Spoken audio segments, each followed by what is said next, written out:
Vamos a leer Éxodo 24. Dice así la palabra del Señor.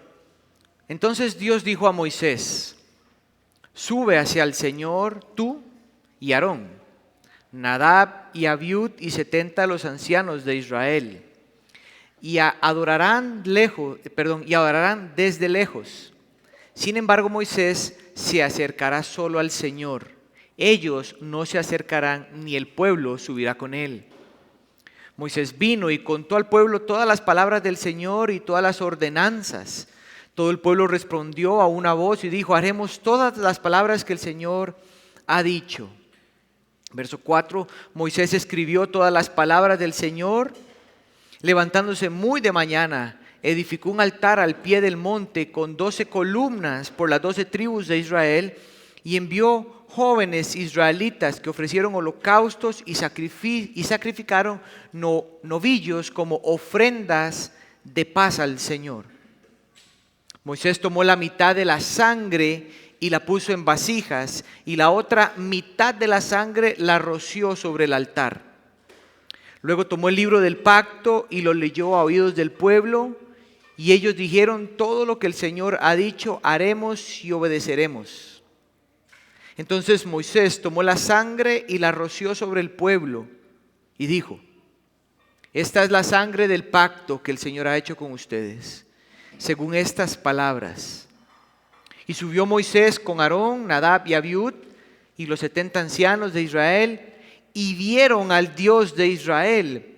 Debajo de sus pies había como un embalsado de zafiro, tan claro como el mismo cielo. Pero él no extendió su mano contra los príncipes de los israelitas. Ellos vieron a Dios y comieron y bebieron. Y el Señor dijo a Moisés: sube hasta mí al monte y espera allí, y te daré las tablas de piedra con la ley y los mandamientos que he escrito para instrucción de ellos. Moisés se levantó con Josué su ayudante, y subió Moisés al monte de Dios y le dijo a los ancianos: espérennos aquí hasta que volvamos a ustedes. Aarón y Hur estarán con ustedes. El que tenga algún asunto legal, acuda a ellos. Entonces Moisés subió al monte, y la nube cubrió el monte, y la gloria del Señor reposó sobre el monte Sinaí, y la nube lo cubrió por 6 días. Al 7º día Dios llamó a Moisés de en medio de la nube. A los ojos de los israelitas, la apariencia de la gloria del Señor era como de un fuego consumidor sobre la cumbre del monte. Moisés entró en medio de la nube y subió al monte. Moisés estuvo en el monte 40 días y 40 noches. Señor, una vez más nos acercamos al trono de la gracia, Padre, a pedirte que bendigas tu palabra en nuestros corazones.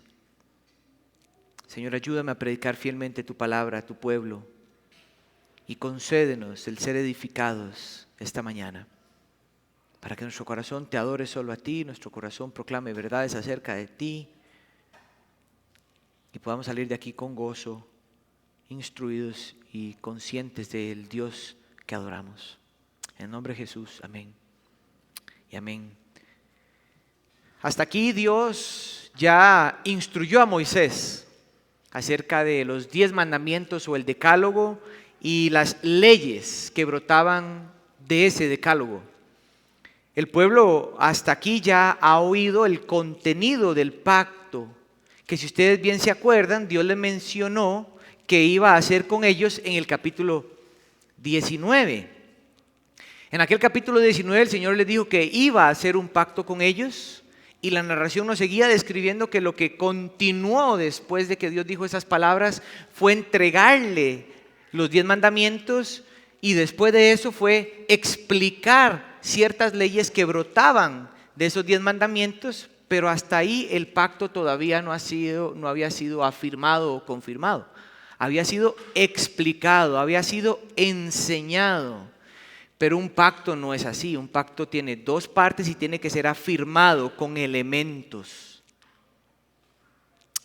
Ahora estamos en ese momento donde Dios va a afirmar ese pacto. La idea que vamos a estudiar esta mañana es esta: Dios confirma su pacto a través de la sangre del sacrificio y a través de una comunión en su presencia. Dios afirma o confirma su pacto a través de la sangre del sacrificio y a través de una comunión en su presencia. Esa idea la vamos a distribuir en 3 verdades o 3 ideas. Dios confirma su pacto a través de la sangre del sacrificio, esa va a ser la primera. La segunda va a ser Dios confirma su pacto a través de la sangre, de una comunión en su presencia. Y una tercera que es la idea del 12 hasta el 18, que es como la finalización del capítulo donde Dios confirma su pacto a través de Moisés como su mediador de la ley, algo que ya Dios ha hecho varias veces. De estas 3 verdades, la primera verdad va a ser la que esté un poco más extensa, porque tiene elementos y la narrativa nos describe cosas importantes para nosotros hoy, la iglesia del Señor. Entonces esta es la primera idea. Dios confirma su pacto a través de la sangre del sacrificio. Eso está en los versos del 1 al 8. ¿Okay? En los tiempos bíblicos, generalmente más en el Antiguo Pacto o en el Antiguo Testamento, los pactos entre las partes se confirmaban por medio de la sangre. Era la manera de describir el compromiso de ambas partes para cumplir ese pacto que estaban poniéndose de acuerdo. Esta primera verdad vamos a tratar de entender, y yo espero que logramos comprender cómo la sangre es el elemento que confirma ese pacto y un elemento simbólico en el proceso bíblico del sacrificio de nuestro Señor Jesucristo en el nuevo pacto.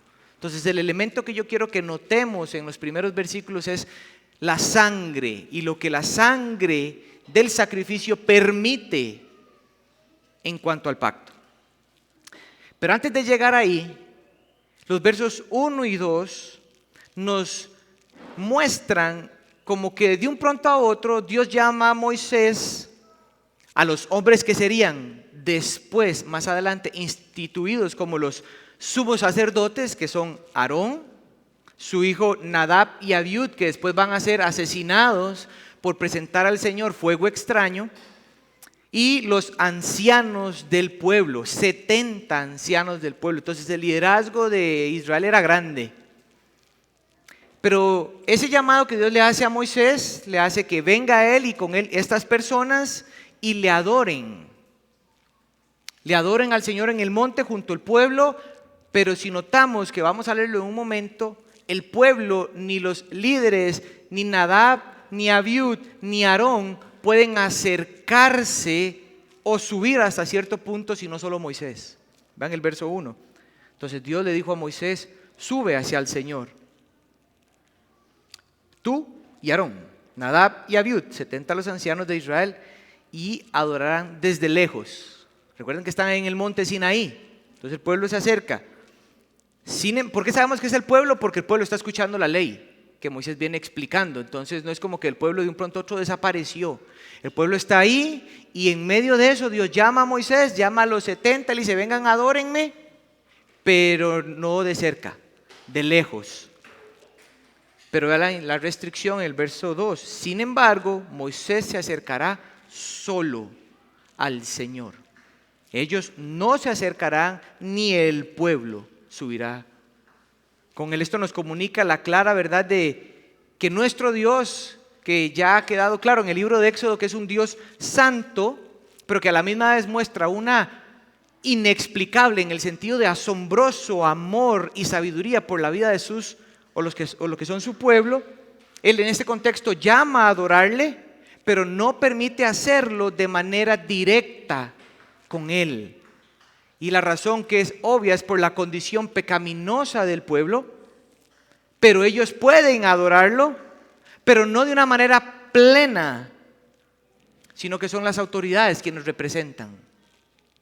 Es ese ejercicio de Dios llamando a adoración, pero el pueblo no, el pueblo está consciente que no pueden hacerlo de una manera completamente cercana, sino que dentro de ellos Dios escogió a algunos que ejerciten una intercesión por ellos, para ellos poder experimentar cierto grado de cierta comunión y cierta adoración a Dios. El verso 3 sigue escribiéndonos algo interesantísimo, que Moisés viene y cuenta al pueblo todas las palabras que el Señor le había dado, y el pueblo responde: haremos todas las palabras que el Señor ha dicho. Palabras resonantes, casi idénticas a el que vemos en el capítulo 19. Aquí lo que podemos entender en el verso 3 nada más es que probablemente Moisés, cuando está escribiendo este verso, está comunicando: yo les estoy repitiendo el decálogo y las leyes que contienen los 10 mandamientos, y el pueblo está respondiendo: nosotros aceptamos esos 10 mandamientos y nos comprometemos a esas leyes. Es lo que podríamos comprender en el verso 3. Los versos del 1 al 3 entonces nada más nos muestran que Dios es quien toma nuevamente, y el único que puede hacerlo, tomar la iniciativa de hacer un pacto con su pueblo. Él es el que revela e inspira las palabras verdaderas y suficientes que iba a tener ese pacto. Dios no hace un pacto y deja que el pueblo determine cómo, en su sabiduría, en sus deseos, en su concepción de la vida, en sus experiencias personales, ellos decidan los términos de este pacto. No, Dios hace todo completo. Y al hacerlo todo completo es con la intención de que el pueblo responda, de que el pueblo entienda, de que el pueblo se someta y obedezca esas palabras que bien Juanjo ha transmitido muchas veces hasta aquí. Transmiten el carácter y el corazón de nuestro Señor. Mis hermanos, este pacto que estamos por ver cómo Dios lo afirma, no es un pacto ligero, no es una membresía que podía desechar cuando simplemente ya el israelita dijera: esto ya no tiene sentido para mí. Este pacto le transmitía al pueblo que ahora tenían un nuevo rey y un mejor rey. Le decía al pueblo que ese rey no solo era mejor, sino que les daba ahora una identidad que reflejaba su ser, y los encargaba a ellos como sus representantes de la manera en cómo ellos se fueran sometiendo y vivieran las instrucciones que contenía ese pacto. Déjeme leerle cómo dice Deuteronomio 27:9. Moisés repitiendo otra vez la ley antes de ya cruzar hacia la tierra prometida. Esto es lo que dice Moisés: guarda silencio y escucha, oh Israel. Hoy te has convertido en el pueblo del Señor tu Dios. Por tanto, obedecerás al Señor tu Dios y cumplirás sus mandamientos y estatutos que hoy te ordeno. Luego en Deuteronomio 28, para hablar de este elemento que no es un pacto cualquiera, no es una membresía como para que escojo, no escojo. El Deuteronomio 27:9 nos acaba de decir que son pueblo de Dios ahora, le pertenecen a Él. Y en el capítulo siguiente, Deuteronomio 28, todo el mundo sabe lo que nos vamos a encontrar ahí.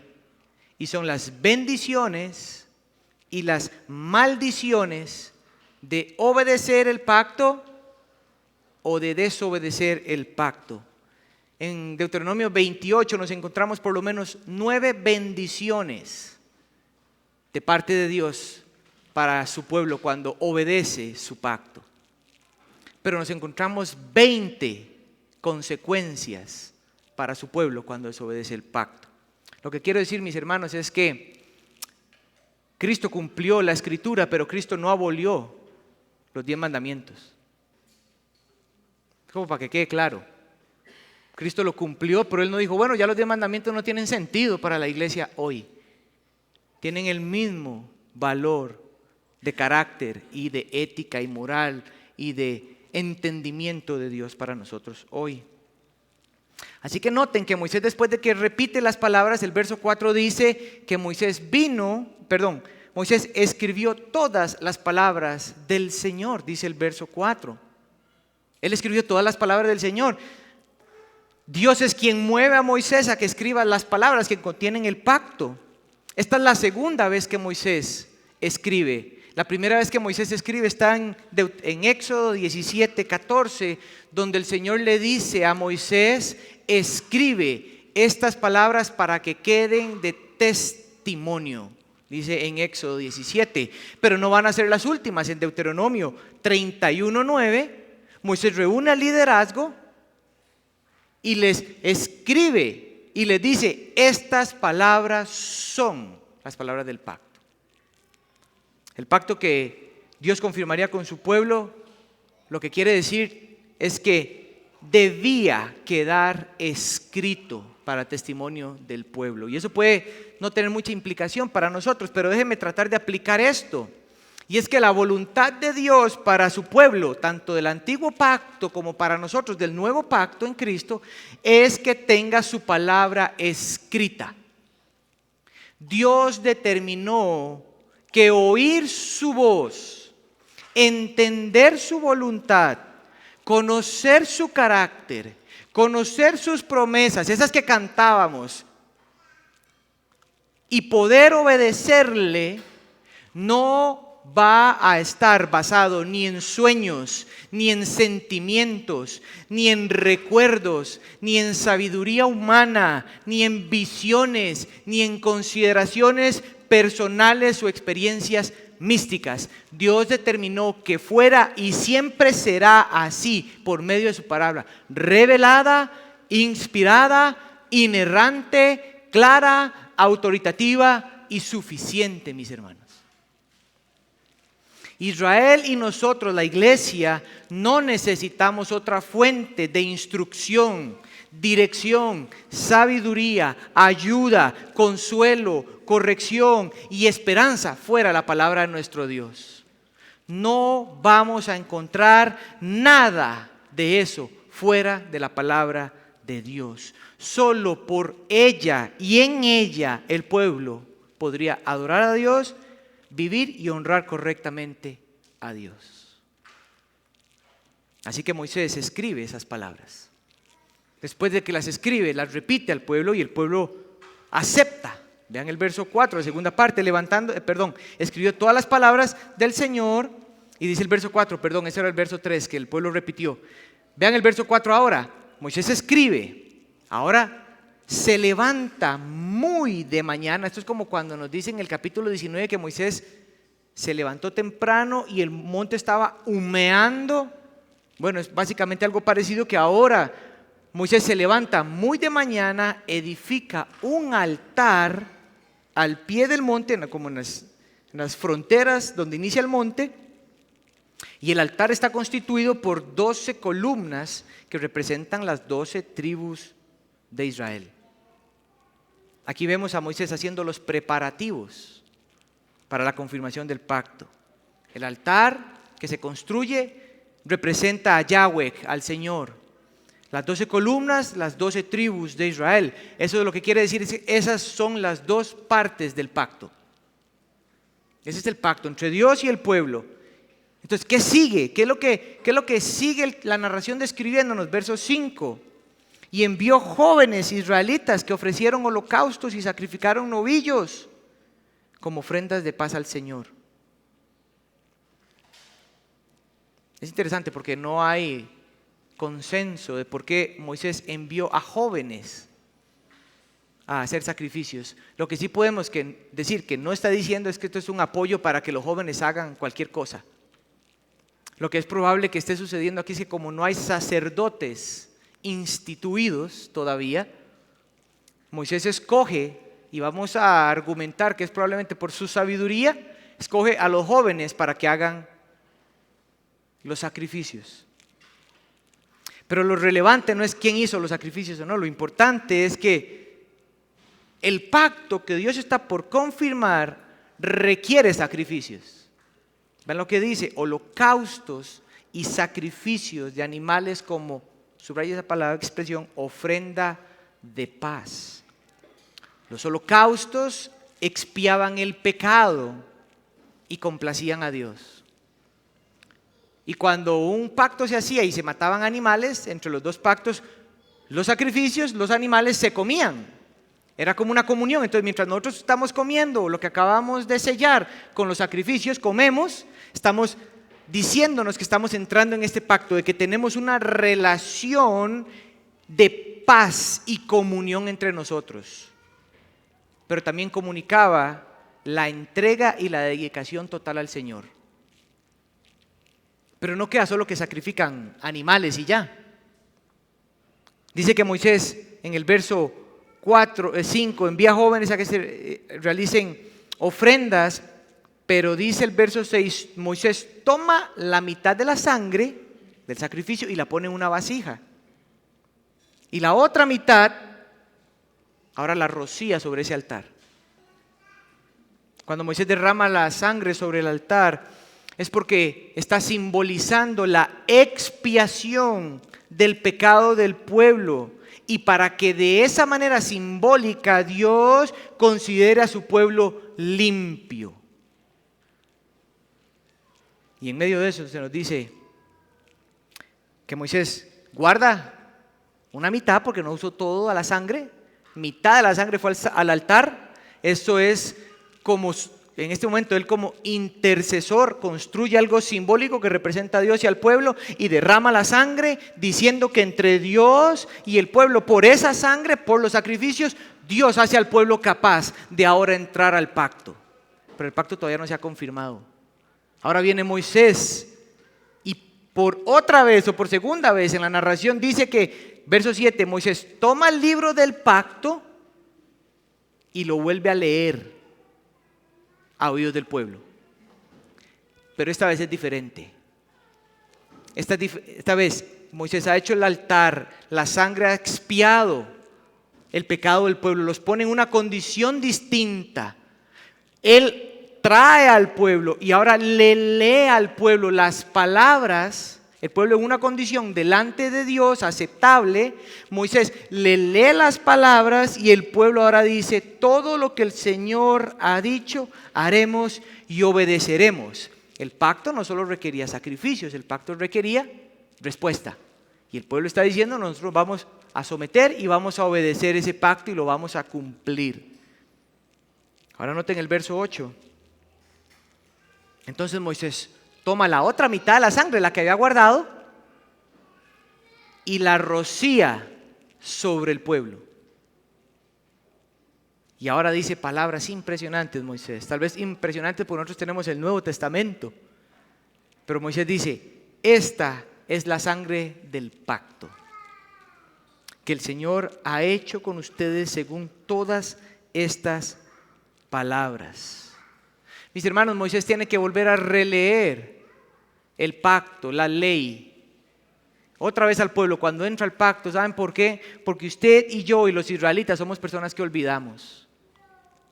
Dios sabe que nosotros leemos su palabra y en cuestión de segundos nos olvidamos de qué fue lo que leímos, probablemente.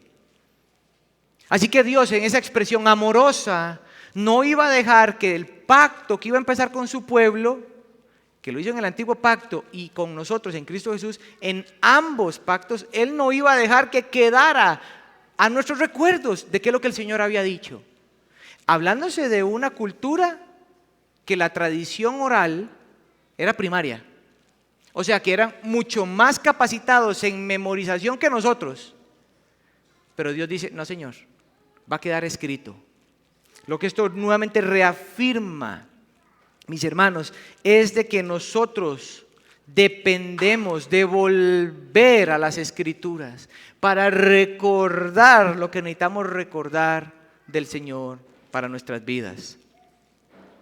Cuando Moisés tira la sangre, la rocía sobre el pueblo, es básicamente diciéndole al pueblo: ahora con esa sangre ustedes son sellados, marcados, es puesta sobre ustedes, que entraron ahora sí en el pacto con Dios. Gracias al sacrificio y a la sangre, Moisés le está dando identidad al pueblo. Ahora son ustedes un reino sacerdotal, completamente consagrados al Señor y además afirmados. Y ustedes, pueblo, respondiendo que se someterán a ese gobierno de Dios expresado en su palabra. Cuando Moisés repite las palabras de esta sangre, es la sangre del pacto,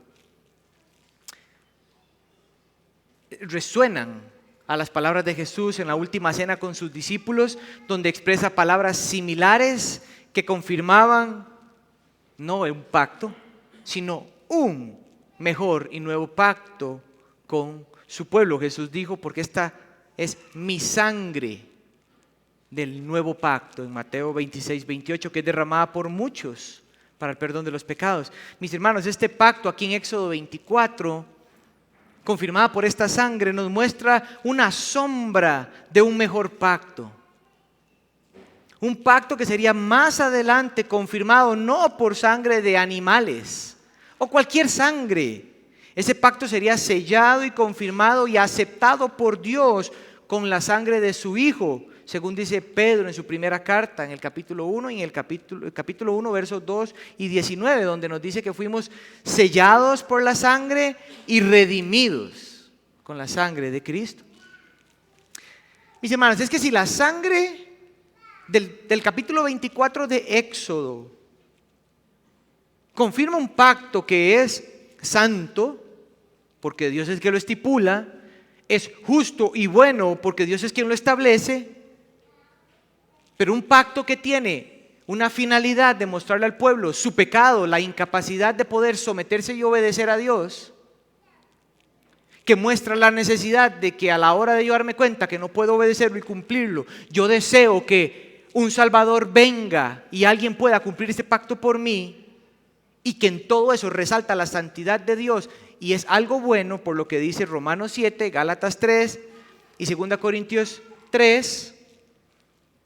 Pónganse a pensar cuán más glorioso es el nuevo pacto por medio de Cristo Jesús, que tiene la finalidad de hacer nueva a la persona, poner dentro de esta persona nueva el espíritu del Dios vivo y las palabras del Dios vivo en él, y hacerla justa delante de él, y hacerla santa, y hacerla parte de su familia, unirla a Cristo, sostenerla y preservarla hasta el final para que sea transformado a la imagen de Cristo y morar con él eternamente. La sangre del segundo pacto o del mejor pacto o del nuevo pacto, como dice Hebreos 9, que Cristo selló con su sangre, es mucho mejor que este pacto en Éxodo 24. Esa es la sangre la que hace habilitación, la que confirma el pacto. Pero la sangre va a jugar tal relevancia en la afirmación del pacto que ahora, después de pasar de esa cena, hay una escena sumamente interesante en los versículos del 9 al 11 que nos dan nuestra segunda idea. Dios ahora confirma su pacto a través de una comunión en su presencia. Los versos del 9 al 11. Después de que Moisés repite esas palabras que podemos verlas a la luz de toda la escritura acerca de Cristo, pero Moisés ahora le dice en el verso 9 que vuelve a subir al monte con Aarón, Nadab y Abiud y los 70 ancianos de Israel, en el verso 9. Pero en el verso 10, primera parte, dice Moisés que ellos vieron a Dios. No solo en el verso 10, a final del verso 11, dice que ellos vieron a Dios, como para que quede claro. Ellos vieron a Dios. No solo ellos vieron a Dios, nos dice el final del verso 11 que comieron y bebieron en la presencia del Señor, porque están comiendo y bebiendo en la presencia del Señor, viendo a Dios. ¿Cómo es que estos hombres pueden ver la gloria de Dios y no morir, sino más bien experimentar comunión en su presencia? Esa es la pregunta que hay que hacerle al texto. ¿Cómo es que estos hombres no mueren? ¿Y por qué decimos que deberían de morir? ¿Qué es lo justo? Bueno, porque si usted me acompaña a Éxodo 33, un momentito, estamos en el momento, en Éxodo 33, donde Moisés le hace la petición al Señor: oh Señor, déjame ver tu gloria. Y el Señor le dice: no, yo te voy a mostrar mi espalda. Y no es que Dios tenga espalda, esa es una teofanía, esa es una forma figurativa de Dios relacionada a que nosotros los hombres podamos comparar, ¿verdad? No es que Dios tiene espalda, Dios es espíritu. Vean el verso 20, mientras Moisés está pidiendo al Señor ver su gloria. y añadió, este Dios, no puedes ver mi rostro, porque nadie me puede ver y vivir. Entonces es lógico que ningún hombre puede ver la gloria y vivir. Pero estos hombres lo vieron. Aquí es donde me gusta sostener la inerrancia de las Escrituras. La Escritura no tiene ni contradicciones ni errores. Aquí está el asunto. El punto de Moisés escribiendo esto no es tanto qué fue lo que ellos vieron de la gloria de Dios. Lo que él está diciendo, y voy a explicarlo eso después, pero lo que yo quiero que ustedes noten, que cuando Moisés dice que subimos, y ellos vieron, ¿por qué? Porque Moisés ya había estado varias veces con el Señor, pero dice, ellos vieron a Dios 2 veces, pero en medio de eso, dice el verso 11, pero él no extendió su mano contra los príncipes. ¿Cómo es que ellos ven a Dios y uno puede quedarse ahí? ¿Qué es lo que estamos diciendo? Nadie puede ver a Dios. Pero lo que Moisés quiere resaltar es que Dios no extendió su mano contra ellos. Ahí está, que si Dios lo que tenía que hacer era extender su mano contra ellos, porque nadie puede ver a Dios y vivir. La pregunta es, ¿qué es lo que habilitó a estos hombres para que vieran a Dios y Él no extendiera su mano? La sangre del sacrificio. El pacto que acaba de ser confirmado por sangre abrió el camino a una comunión con Dios. Ahora déjeme explicar un poco más. Esa es la idea que quiero que tengan claro. La sangre del pacto abre comunión con Dios, y aquí se está describiendo. Ellos vieron a Dios y comieron con Dios y bebieron con Dios. Y la única razón por la cual no pasó otra cosa fue porque hubo una sangre que debía de aplacar todo el derecho que Dios tenía de extender su mano contra ellos. Pero Dios no extiende su mano, sino que les permite verlo, porque Él hizo un pacto con ellos. Y la sangre que Él aceptó habilitó al pueblo a estar con Él. Bueno, en este caso a los representantes del pueblo. Pero seguimos con la lógica. Pregunta es, el texto nos dice que ellos vieron a Dios. Es más, dice el verso, la tercera parte del verso 10, que debajo de sus pies había como un embalsado de zafiro tan claro como el mismo cielo. O sea, ¿qué es esto? Bueno, lo primero que podemos darnos cuenta es que definitivamente lo que ellos hayan visto de Dios fue lo más cercano a sus pies. Porque dice que debajo de sus pies. No hay acuerdo en los académicos, pero cuando se entiende el texto, es que definitivamente lo que ellos sí vieron es lo que Moisés describió. Y lo que ellos vieron, cuando Moisés dice que vieron a Dios, fue los pies de Dios. ¿Ok? Entonces Moisés no está diciendo ellos vieron completamente el rostro que Dios tenga. No, Moisés está diciendo ellos vieron a Dios. Y lo que ellos vieron de Dios fue tan glorioso que lo que vieron fue sus pies. Y eso es suficiente como para decir que vieron a Dios. Lo que podemos decir es que la gloria que ellos vieron y el resplandor del Señor hizo que ellos pusieran sus rostros en adoración al piso, y estando ahí levantaron y lo que vieron fue sus pies como en un trono. Ahora, ¿por qué podemos decir como un trono? Porque la piedra de zafiro era común en los tronos reales de aquellos tiempos. Entonces ellos dicen, debajo de sus pies había como un embalsado de zafiro, tan claro como el mismo cielo. Esa expresión de zafiro, ese embalsado de zafiro, es la relación que ellos hacen de decir, es que esto fue como un trono, lo que nosotros vimos. Y sobre ese trono vimos unos pies ahí. Eso en Ezequiel 1:26 fue similar a algo que vio. Dice el profeta, sobre el firmamento estaba por encima de sus cabezas, había algo semejante como un trono. Y oigan esto, de aspecto como de piedra de zafiro, en lo que se asemejaba a un trono. Entonces lo que parece ser que Moisés quiere que entendamos no es que ellos vieron a Dios. Ese no es el punto de Moisés, sino que Dios no los mató y les permitió estar en su presencia porque fueron rociados con la sangre del sacrificio que había aceptado por sus pecados, que satisfizo su ira y confirmaba el pacto. Eso es lo que Moisés quiere dejar claro aquí. El pacto fue tan profundo que pudimos entrar en la presencia del Señor y tener comunión con Él. Los elementos de comieron y bebieron expresan comunión. En aquellos tiempos, cuando se hacía un pacto tan valioso, se celebraba con comida. Entonces, usted puede darse cuenta en el contexto de nosotros que nosotros decimos o describimos qué buena comunión tuvimos. Y generalmente hay comida en medio de, ¿verdad? Entonces, una buena comunión a veces se tiene alrededor de una comida, algo similar. En tiempos antiguos, una comida representaba comunión y amistad. Pero aún con toda esta belleza de que el pacto habilita a los representantes del pueblo a estar en la comunión con Dios, mis hermanos, veamos progresivamente Éxodo. El pueblo en la vida había experimentado algo como esto. Ese pueblo era esclavo. Experimentaron a Dios que los sacó de la esclavitud y hasta ellos podrían decir, este Dios es glorioso porque nos sacó de Egipto.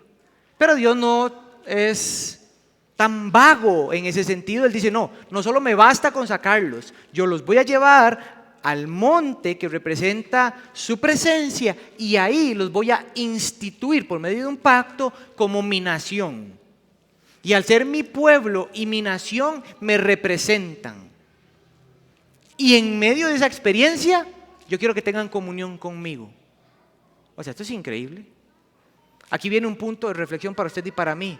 Nosotros asumimos que es un derecho tener comunión con Dios, cuando es un privilegio.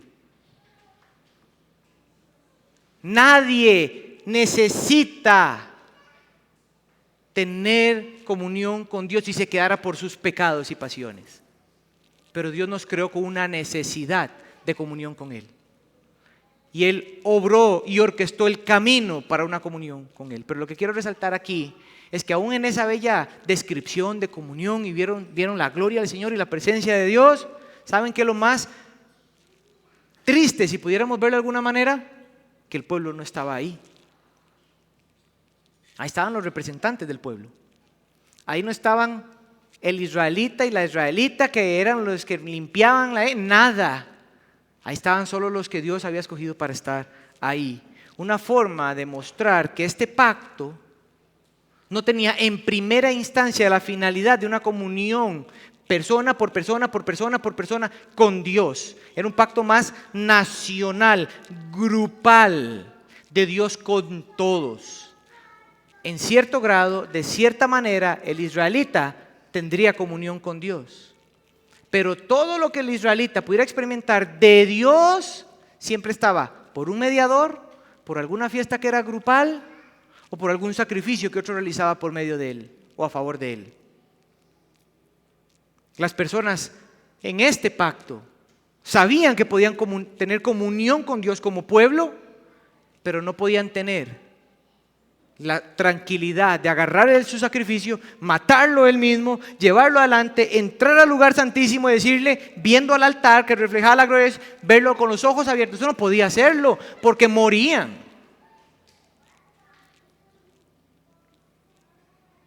Mas sin embargo, nosotros hoy sí podemos ver más hacia adelante y ver cómo el Señor sí tenía en mente un mejor pacto. Dios tenía en mente un pacto que no solo daba libertad de la esclavitud del pecado e instrucción para vivir para Él, sino que siempre ha sido el plan de Dios tener comunión con sus hijos. Pero en este nuevo pacto, estipulado por una mejor sangre, por un mejor mediador, los hijos de Dios por la fe en Jesucristo tienen comunión plena, continua, deleitosa. La comunión que experimentas hoy con Dios por medio de Cristo siempre va a llevar a la obediencia a Él. Que en ese camino de obediencia a Él sos transformado a un deleite mayor por Él. Pero no solo eso, Dios produce que cada creyente tenga también la experiencia de conocer a Dios, también grupal. Entonces el antiguo pacto era grupal y podía experimentarse más o menos individual. El nuevo pacto se experimenta completamente individual y completamente grupal. Eso es hoy inescrutable, la sabiduría y la mente de Dios. ¿Quién es su consejero? ¿Quién le dio al consejo como para que sepamos? ¿O a quién tiene Él que responder? Si todo es para Él, por Él y para Él y de Él. A Él sea la gloria por los siglos de los siglos, dice el autor de los Romanos. Oye, cómo lo describe Jeremías, proféticamente hablándole al pueblo de lo que sería ese pacto. Este es el Señor hablando. Yo sé que usted lo conoce, pero yo quiero repetírselo. Vienen días, dice el Señor, en las que haré con la casa de Israel, con la casa de Judá, un nuevo pacto. No como el pacto que hice con sus padres, el día que los tomé de la mano para sacarlos de la tierra de Egipto, Éxodo 24. Mi pacto que ellos rompieron. Y Éxodo 24 nos dice que ellos se están comprometiendo a cumplir. El Señor en Jeremías 31 dice, ellos rompieron, por eso están y van para el exilio. Ellos lo rompieron, aunque fui un esposo para ellos. Hablando de fidelidad. Aunque yo fui fiel a mi parte, ellos rompieron su parte. Pero yo voy a hacer un pacto más grande. Y el texto dice, ¿cuál es el pacto que vas a hacer en aquellos días? Pondré mi ley dentro de ellos. Los 10 mandamientos, sus leyes, sus palabras, los pondré dentro de ellos. Mira quién es el que hace la obra. Para que no creas que usted escogió a Jesús después de una oración. ¿Ok? Oiga la autoridad de Dios de regenerar a un muerto. Yo, dice el Señor, pondré mi ley dentro de ellos. Y sobre sus corazones la escribiré. No usted, Él la escribió. Entonces yo seré su Dios. Y oye cómo el Señor reclama tu vida y la mía. Y ellos serán mi pueblo. ¿Acaso podemos escoger que somos pueblo de Dios o no? Es claro en Jeremías 31. Afirmado en el autor de los Hebreos después de que ese es el nuevo pacto. Y el nuevo pacto dice que somos pueblo de Dios, porque Él lo hizo por nosotros. Y oigan cómo sigue. No tendrán que enseñar cada uno a su prójimo, ni cada uno a su hermano. Tendrán que decir, conoce al Señor, como Éxodo 24 en el pacto que se está haciendo, que van a conocer a Dios por medio de los sacerdotes, sacrificios. El Señor dice, eso se va a acabar y van a conocerme a mí, ya no dependiendo de otro. ¿Por qué? Porque puse mi espíritu, puse mi ley, les di un corazón nuevo y ahora ellos van a conocerme. Dice, porque todos me conocerán. Hermano, estamos hablando de dimensiones profundas, este nuevo pacto que el Señor hace con Cristo a la luz de Éxodo 24. La comunión que los líderes de Israel tuvieron en la presencia del Señor, en el nombre del pueblo, gracias al pacto confirmado por la sangre, no se va a comparar con la comunión que hoy cada uno de nosotros y como iglesia tenemos delante del Señor, como en este momento. Hemos visto cómo Dios confirma su pacto a través de la sangre. Dios confirma su pacto con la sangre que permite una comunión en su presencia. Pero nuestro texto describe una última parte y esto yo considero que es una transición a lo que va a comenzar a ocurrir de Éxodo 25 hasta el 32 y Éxodo 25 al 32 es Moisés en el monte por 40 días y por 40 noches. La pregunta es, ¿haciendo qué? ¿Qué es lo que va a hacer Moisés ahí? ¿Verdad? Ok. La tercera idea y última es que Dios afirma su pacto por medio de Moisés como su mediador. Esta es la más corta. Están en la presencia del Señor, verso 11. Estando en la presencia del Señor, dice el verso 12 que el Señor le dijo a Moisés, sube hasta mí. Lo que puede darnos la idea es que es la expresión de decir, sube más arriba. Donde ustedes están, suba más arriba, donde yo estoy. Sube hasta mí, al monte, y espere ahí. ¿Y qué dice? Y te daré las tablas de piedra con la ley y los mandamientos que he escrito para instrucción de ellos. Moisés acaba de escribir, verso 4, todas las palabras del Señor, En el verso 7, Moisés le llama el libro del pacto. Verso 12, Dios le dice, yo te voy a dar por escrito las piedras o las tablas con la ley y los mandamientos, el pacto. La pregunta es, ¿qué va a hacer esto que ya no haya hecho esto? En primera instancia, lo que estamos entendiendo es que las palabras de Moisés escritas son las palabras de Dios reveladas a su pueblo. Las leyes que Dios va a escribir con sus dedos va a ser el testimonio que se va a poner dentro del arca del testimonio, donde solo va a entrar el sumo sacerdote para que quede claro que Dios escribió su palabra. Es de testimonio. Moisés escribiendo y lo que Dios va a escribir es exactamente lo mismo para el pueblo. ¿Ok? Entonces esto es impresionante porque en tiempos nuestros a veces pareciera que nuestros corazones quieren más cosas o confirmación de que verdaderamente la palabra del Señor es, y argumentos como que lo escribieron hombres. Bueno, aquí está Dios aceptando la palabra escrita de un hombre como su palabra revelada, porque ese hombre escribió según lo que Dios le dijo que escribiera. Entonces el Señor le dice, sube, yo te voy a dar las tablas de la ley. Eso va a ser la instrucción del pueblo. Todo bien, verso 13. Este tema, noten que estamos hablando de que Moisés sube y baja. Si hay algo difícil de entender en Éxodo, es cuántas veces Moisés sube, baja. Hay momentos donde Moisés sube al Señor, escucha las palabras del Señor, baja, le comunica al pueblo. El pueblo dice sí, él toma las palabras del pueblo, se las lleva a Dios, se las comunica a Dios. Todo eso es para que quede claro durante los siglos que habrían de pasar que Él es el mediador de ese pacto. Que Él es el hombre que Dios escogió para que mediara ese pacto, para que después en Hebreos capítulo 2 se nos diga que Moisés sí, como un buen administrador de la casa de Dios, fue bueno, pero Jesús es muchísimo mejor porque no es administrador, Jesús es dueño de la casa. Siempre Moisés es una sombra de Cristo. Pero Dios llama a Moisés, sube, y hay expresiones del monte. Verso 15, sube al monte y la nube cubre el monte.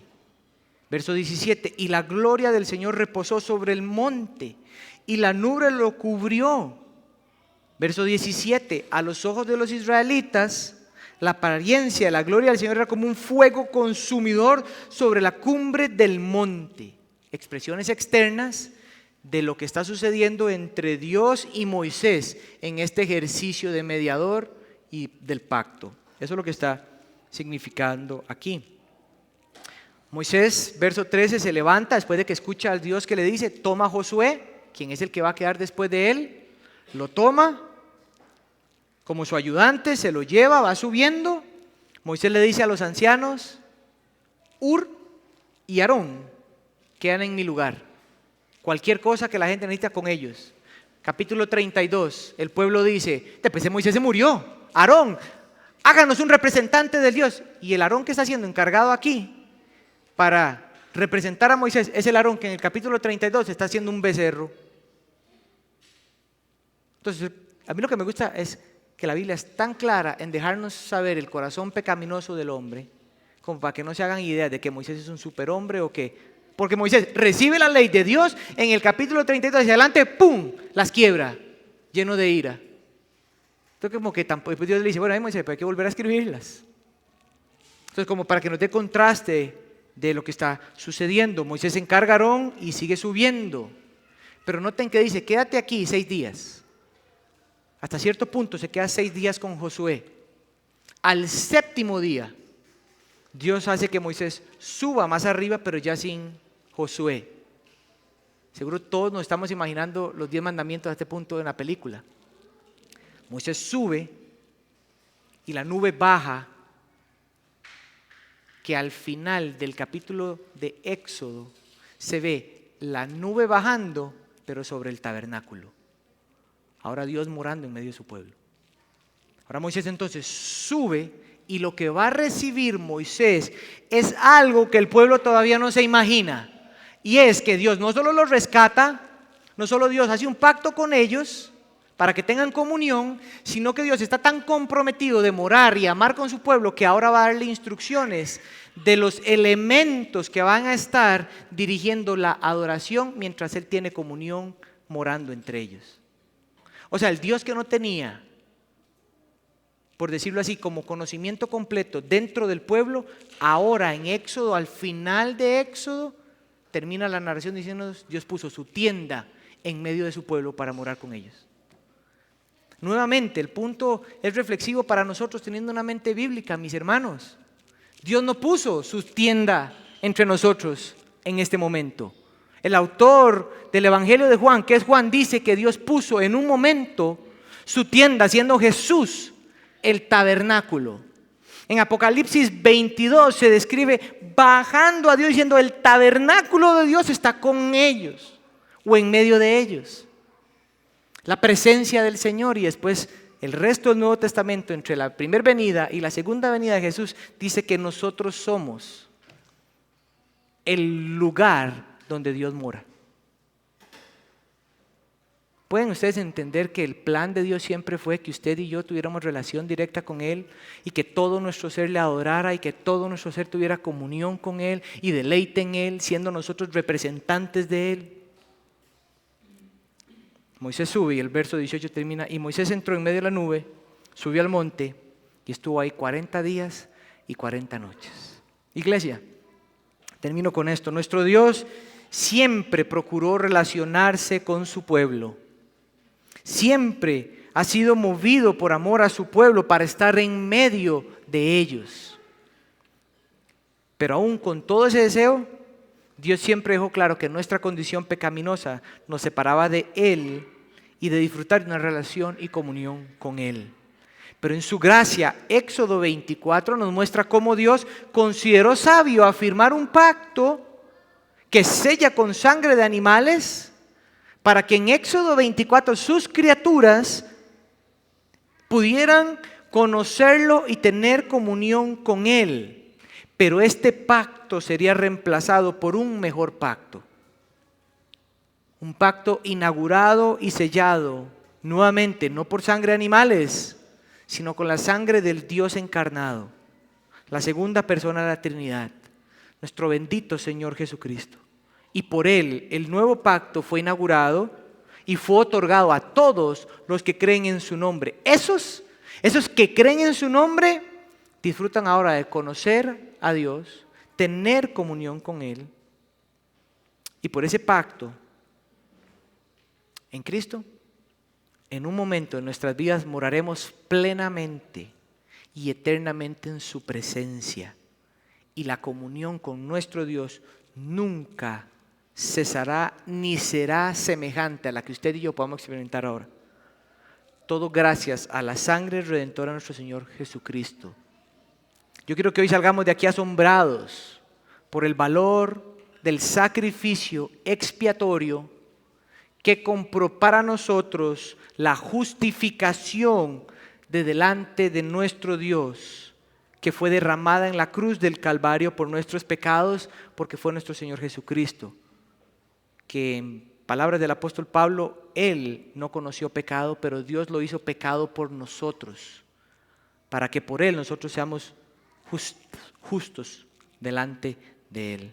Pero no solo con asombro, yo quiero que salgamos agradecidos de que ese sacrificio expiatorio que compró para nosotros la justificación delante de Dios, no solo nos hace justos para disfrutar de vida eterna, sino de tener comunión y relación, de tal manera que nosotros no tenemos que bajar la cabeza y ver los pies de Dios. Nosotros levantamos la cabeza, abrimos nuestros ojos y nos acercamos a un trono de gracia. Él sentado a la diestra, dando misericordia, compasión, dando misericordia. Ahí nosotros no tenemos que ver una piedra de zafiro, mi hermano. Nosotros vemos al Rey encarnado, glorificado, sentado, viéndonos rostro a rostro. ¿Saben por qué? Porque su sangre derramada en la cruz selló un mejor pacto para nosotros. Que el Señor edifique su iglesia por medio de su palabra hoy.